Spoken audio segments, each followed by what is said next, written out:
જ્યોતિષીય ગણતરીઓ મુજબ પૂનમના દિવસે ગ્રહણનો પ્રભાવ હોવાથી ધાર્મિક શાસ્ત્રો અનુસાર 14ના દિવસે હોલિકા દહન કરવું શુભ મનાયું હતું.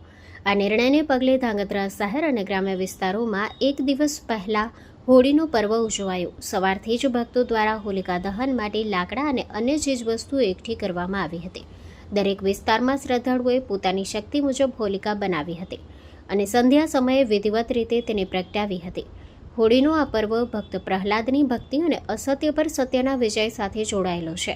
રાજ્યભરની જેમ ધાંગધ્રા પંથકમાં પણ આ ધાર્મિક કાર્યક્રમ ભક્તિમય માહોલમાં સંપન્ન થયો હતો. Story report by Minhas Malik, Surendranagar.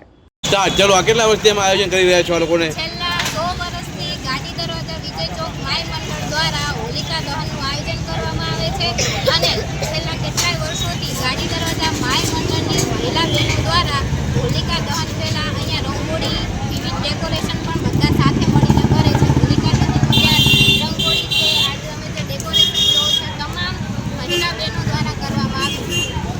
અમે દરેક બહેનો અલગ અલગ રંગોળીનું દ્રશ્ય કરી અને બધાને આનંદ માણીએ છીએ. પેઢીઓની પ્રીત જ્યાં વિશ્વાસનું છે નામ, કલા અને સંસ્કારનું ગૌરવવંતું આધાર. 5મી પેઢીના વારસામાં ઝળકે સોનાની શાન, મોક્ષા એટલે અંતરની શ્રદ્ધા અને સાચું સન્માન. 5 પેઢીનો આ સાથ સદાય અમર રહેશે. 5 પેઢીનો અતૂટ વિશ્વાસ એટલે કેરાનું ઘરેણું મોક્ષા જ્વેલર્સ.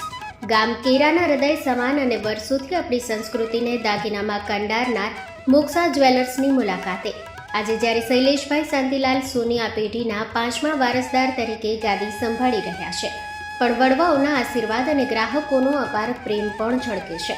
પારણાના ચાંદીના વાસણથી લઈને લગ્નના ભવ્ય ઘરેણા સુધીનું અદ્ભુત કલેક્શન, જૂની કલા અને નવી સ્ટાઇલનો અનોખો સંગમ, ભગવાનના શણગાર અને ગિફ્ટ આર્ટિકલ્સ માટેનું ઉત્તમ સ્થાન. તમારા જીવનના દરેક સોનેરી અવસરને બનાવો વધુ ખાસ મોક્ષા જ્વેલર્સ સાથે. તો નોંધી લેશો અમારું સરનામું: મોક્ષા જ્વેલર્સ, કેરા, તાલુકો ભુજ, કચ્છ.